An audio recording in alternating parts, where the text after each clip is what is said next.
No podemos eludir la impresión de que el hombre suele aplicar cánones falsos en sus apreciaciones, pues mientras anhela para sí y admira en los demás el poderío, el éxito y la riqueza, menosprecia, en cambio, los valores genuinos que la vida le ofrece. No obstante, al formular un juicio general de esta especie, siempre se corre peligro de olvidar la abigarrada variedad del mundo humano y de su vida anímica, ya que existen, en efecto, algunos seres a quienes no se les niega la veneración de sus coetáneos, pese a que su grandeza reposa en cualidades y obras muy ajenas a los objetivos y los ideales de las masas. Se pretenderá aducir que solo es una minoría selecta la que reconoce en su justo valor a estos grandes hombres, mientras que la gran mayoría nada quiere saber de ellos.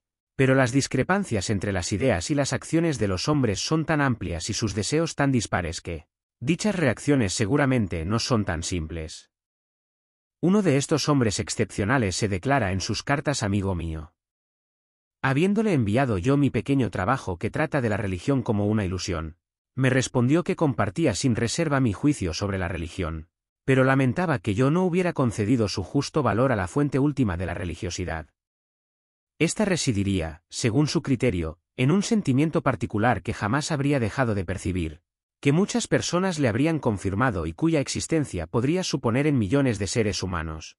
Un sentimiento que le agradaría designar, sensación de eternidad, un sentimiento como de algo sin límites ni barreras, en cierto modo, oceánico. Se trataría de una experiencia esencialmente subjetiva, no de un artículo del credo. Tampoco implicaría seguridad alguna de inmortalidad personal, pero, no obstante, esta sería la fuente de la energía religiosa, que, y captada por las diversas iglesias y sistemas religiosos, es encauzada hacia determinados canales y seguramente también consumida en ellos. Solo gracias a este sentimiento oceánico podría uno considerarse religioso, aunque se rechazara toda fe y toda ilusión. Esta declaración de un amigo que venero, quien, por otra parte, también prestó cierta vez expresión poética al encanto de la ilusión, me colocó en no pequeño aprieto, pues yo mismo no logro descubrir en mí este sentimiento oceánico. En manera alguna es tarea grata someter los sentimientos al análisis científico.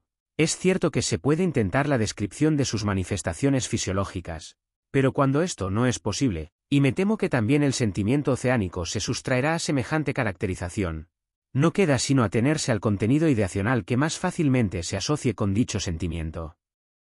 Mi amigo, si lo he comprendido correctamente, se refiere a lo mismo que cierto poeta original y harto inconvencional hace decir a su protagonista, a manera de consuelo ante el suicidio. De este mundo no podemos caernos. Trataríase, pues, de un sentimiento de indisoluble comunión, de inseparable pertenencia a la totalidad del mundo exterior. Debo confesar que para mí esto tiene más bien el carácter de una penetración intelectual, acompañada, naturalmente, de sobretonos afectivos, que por lo demás tampoco faltan en otros actos cognoscitivos de análoga envergadura. En mi propia persona no llegaría a convencerme de la índole primaria de semejante sentimiento. Pero no por ello tengo derecho a negar su ocurrencia real en los demás. La cuestión se reduce, pues, a establecer si es interpretado correctamente y si debe ser aceptado como fonse torigo de toda urgencia religiosa. Nada puedo aportar que sea susceptible de decidir la solución de este problema. La idea de que el hombre podría intuir su relación con el mundo exterior a través de un sentimiento directo, orientado desde un principio a este fin, parece tan extraña y es tan incongruente con la estructura de nuestra psicología, que será lícito intentar una explicación psicoanalítica, vale decir genética, del mencionado sentimiento. Al emprender esta tarea se nos ofrece al instante el siguiente razonamiento.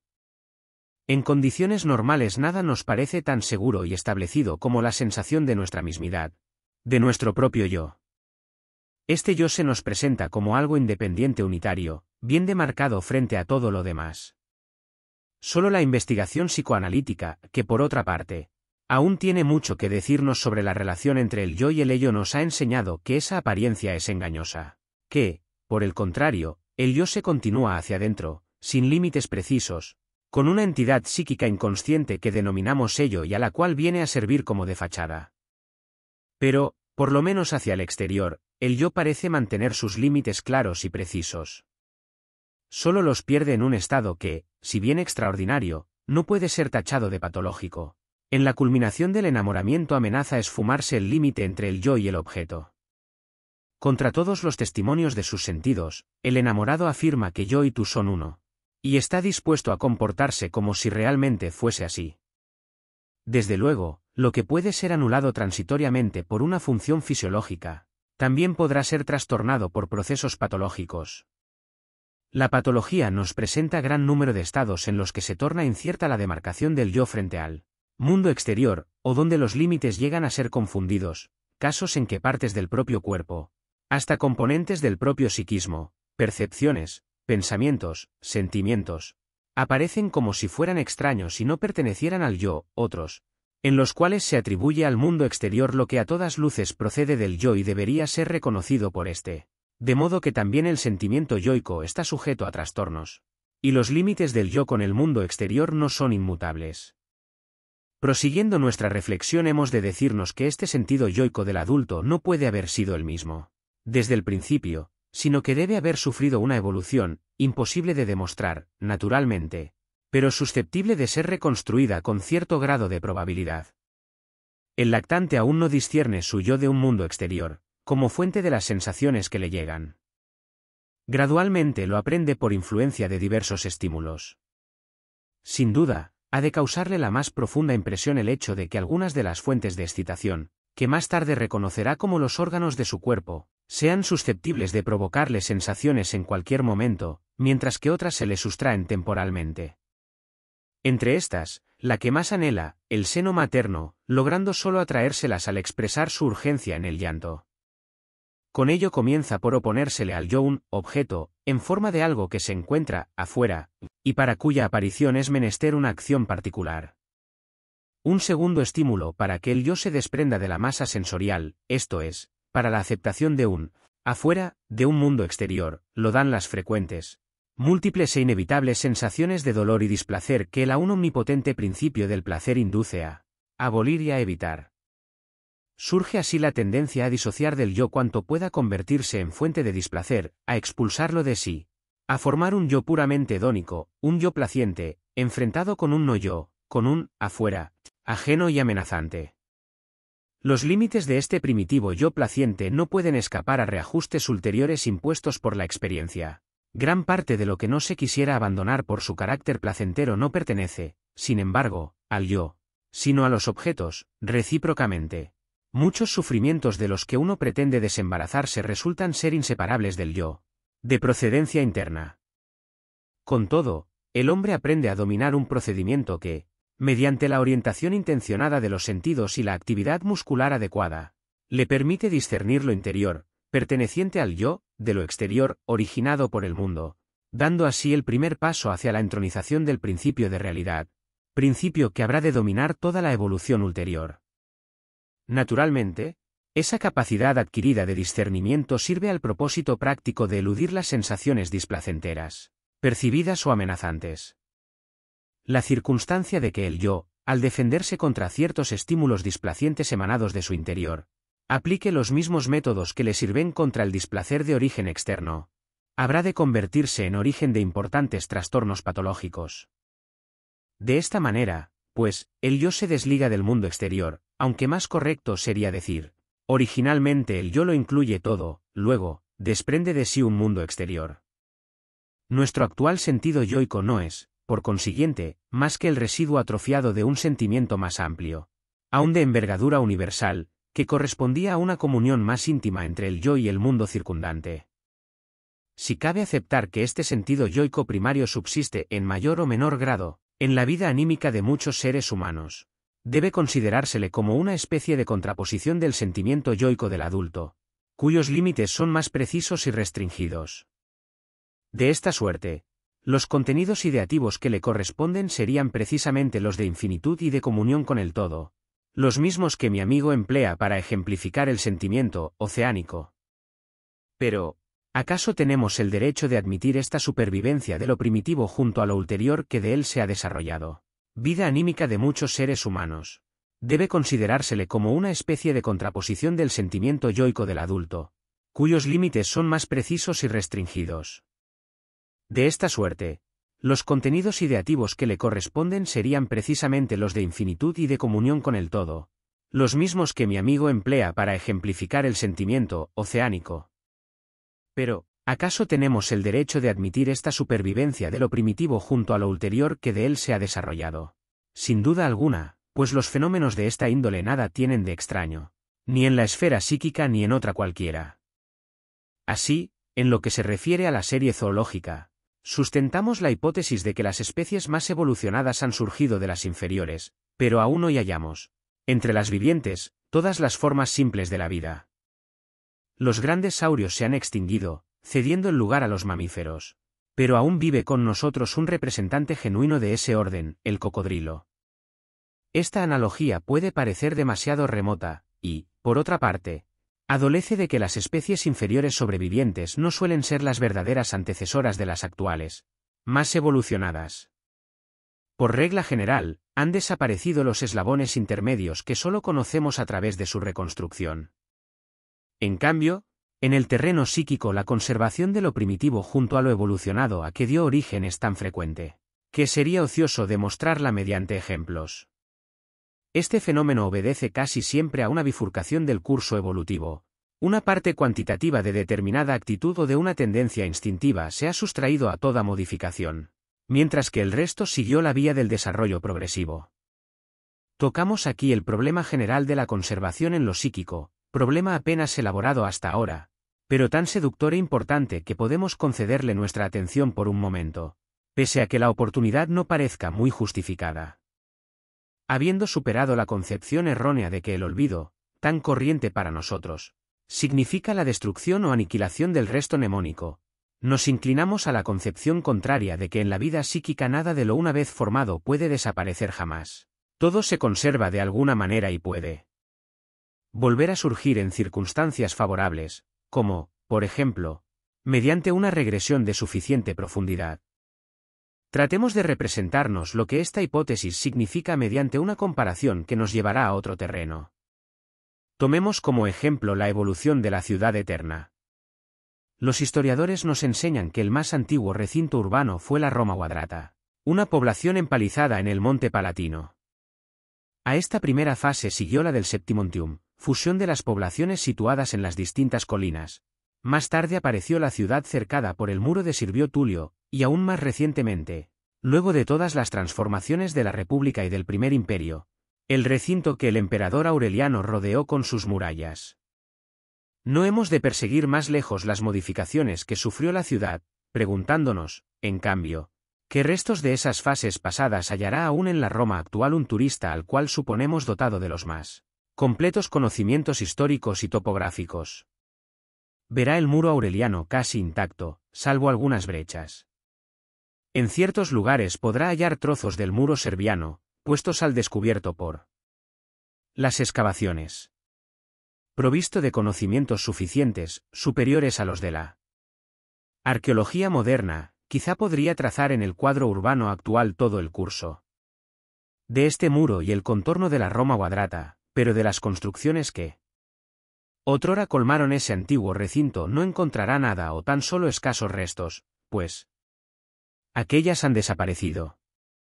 Aún dotado del mejor conocimiento de la Roma republicana, solo podría señalar la ubicación de los templos y edificios públicos de esa época. Hoy, estos lugares están ocupados por ruinas, pero ni siquiera por las ruinas auténticas de aquellos monumentos, sino por las de reconstrucciones posteriores, ejecutadas después de incendios y demoliciones. Casi no es necesario agregar que todos estos restos de la Roma antigua aparecen esparcidos en el laberinto de una metrópoli edificada en los últimos siglos del Renacimiento. Su suelo y sus construcciones modernas seguramente ocultan aún numerosas reliquias. Tal es la forma de conservación de lo pasado que ofrecen los lugares históricos como Roma. Supongamos ahora, a manera de fantasía, que Roma no fuese un lugar de habitación humana, sino un ente psíquico con un pasado no menos rico y prolongado, en el cual no hubieran desaparecido nada de lo que alguna vez existió y donde junto a la última fase evolutiva subsistieran todas las anteriores. Aplicado a Roma, esto significaría que en el Palatino habrían de levantarse aún, en todo su porte primitivo, los palacios imperiales y el Septizonium de Septimio Severo, que las almenas del Castel San Angelo todavía estuvieran coronadas por las bellas estatuas que las adornaron antes del sitio por los godos, etc. Pero aún más, en el lugar que ocupa el Palazzo Caffarelli veríamos de nuevo, sin tener que demoler este edificio, el templo de Júpiter Capitolino, y no solo en su forma más reciente, como lo contemplaron los romanos de la época cesárea, sino también en la primitiva, etrusca, ornada con antefijos de terracota. En el emplazamiento actual del Coliseo podríamos admirar, además, la desaparecida Domus Aurea de Nerón, en la Piazza della Rotonda no encontraríamos tan solo el actual Panteón como Adriano nos lo ha legado, sino también, en el mismo solar, la construcción original de M. Agrippa, y además, en este terreno, la iglesia María sopra Minerva, sin contar el antiguo templo sobre el cual fue edificada. Y bastaría que el observador cambiara la dirección de su mirada o su punto de observación para hacer surgir una u otra de estas visiones. Evidentemente, no tiene objeto alguno seguir el hilo de esta fantasía, pues nos lleva a lo inconcebible y aún a lo absurdo. Si pretendemos representar espacialmente la sucesión histórica, solo podremos hacerlo mediante la yuxtaposición en el espacio, pues este no acepta dos contenidos distintos. Nuestro intento parece ser un juego vano, su única justificación es la de mostrarnos cuán lejos de encontrarnos de poder captar las características de la vida psíquica mediante la representación descriptiva. Aún tendríamos que enfrentarnos con otra objeción. Se nos preguntará por qué recurrimos precisamente al pasado de una ciudad para compararlo con el pasado anímico.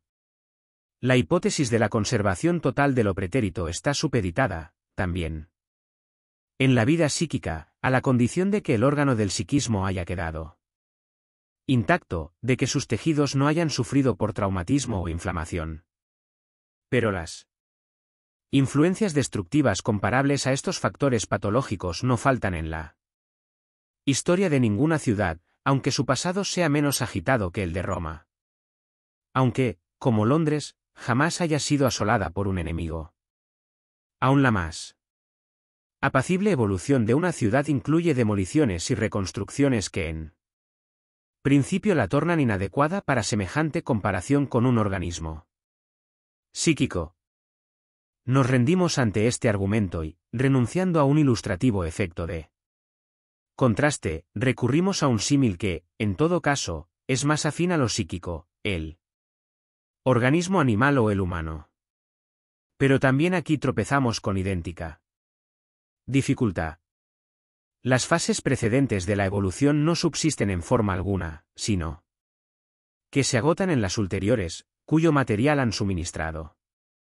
Es imposible demostrar la existencia del embrión en el adulto, el timo del niño, sustituido por tejido conectivo durante la adolescencia, ha dejado de existir. Es verdad que en los huesos largos del adulto podemos trazar el contorno del infantil, pero este ha desaparecido al alargarse y engrosarse para alcanzar su forma definitiva. Por consiguiente, debemos someternos a la comprobación de que solo en el terreno psíquico es posible esta persistencia de todos los estadios previos, junto a la forma definitiva, y de que no podremos representarnos gráficamente tal fenómeno. Pero quizá vayamos demasiado lejos con esta conclusión. Quizá habríamos de conformarnos con afirmar que lo pretérito puede subsistir en la vida psíquica, que no está necesariamente condenado a la destrucción. Aún en el terreno psíquico no deja de ser posible, como norma o excepcionalmente, que muchos elementos arcaicos sean borrados o consumidos en tal medida, que ya ningún proceso logre restablecerlos o reanimarlos. Además, su conservación podría estar supeditada en principio a ciertas condiciones favorables. Todo esto es posible, pero nada sabemos al respecto. No podemos sino atenernos a la conclusión de que en la vida psíquica la conservación de lo pretérito es la regla, más bien que una curiosa excepción. Así, pues, estamos plenamente dispuestos a aceptar que en muchos seres existe un sentimiento oceánico, que nos inclinamos a reducir a una fase temprana del sentido yoico, pero entonces se nos plantea una nueva cuestión: ¿qué pretensiones puede alegar ese sentimiento para ser aceptado como fuente de las necesidades religiosas? Por mi parte, esta pretensión no me parece muy fundada, pues un sentimiento solo puede ser una fuente de energías y a su vez es expresión de una necesidad imperiosa. En cuanto a las necesidades religiosas, considero irrefutable su derivación del desamparo infantil y de la nostalgia por el padre que aquel suscita, tanto más cuanto que este sentimiento no se mantiene simplemente desde la infancia, sino que es reanimado sin cesar por la angustia ante la omnipotencia del destino. Me sería imposible indicar ninguna necesidad infantil tan poderosa como la del amparo paterno. Con esto pasa a segundo plano el papel del sentimiento oceánico, que podría tender, por ejemplo, al restablecimiento del narcisismo ilimitado. La génesis de la actitud religiosa puede ser trazada con toda claridad hasta llegar al sentimiento de desamparo infantil. Es posible que aquella oculte aún otros elementos, pero por ahora se pierden en las tinieblas. Puedo imaginarme que, sentimiento oceánico, haya venido a relacionarse ulteriormente con la religión, pues este ser uno con el todo, implícito en su contenido ideativo, nos seduce como una primera tentativa de consolación religiosa, como otro camino para refutar el peligro que el yo reconoce amenazante en el mundo exterior. Confieso una vez más que me resulta muy difícil operar con estas magnitudes tan intangibles. Otro de mis amigos, llevado por su insaciable curiosidad científica a las experiencias más extraordinarias y convertido por fin en omnisapiente, me aseguró que mediante las prácticas del yoga, es decir, apartándose del mundo exterior, fijando la atención en las funciones corporales, respirando de manera particular, se llega efectivamente a despertar en sí mismo nuevas sensaciones y sentimientos difusos, que pretendía concebir como regresiones a estados primordiales de la vida psíquica, profundamente soterrados. Consideraba dichos fenómenos como pruebas, en cierta manera fisiológicas, de gran parte de la sabiduría de la mística. Se nos ofrecerían aquí relaciones con muchos estados enigmáticos de la vida anímica, como los del trance y del éxtasis. Mas yo siento el impulso de repetir las palabras del buzo de Siller. Alégrese quien respira a la rosada luz del día,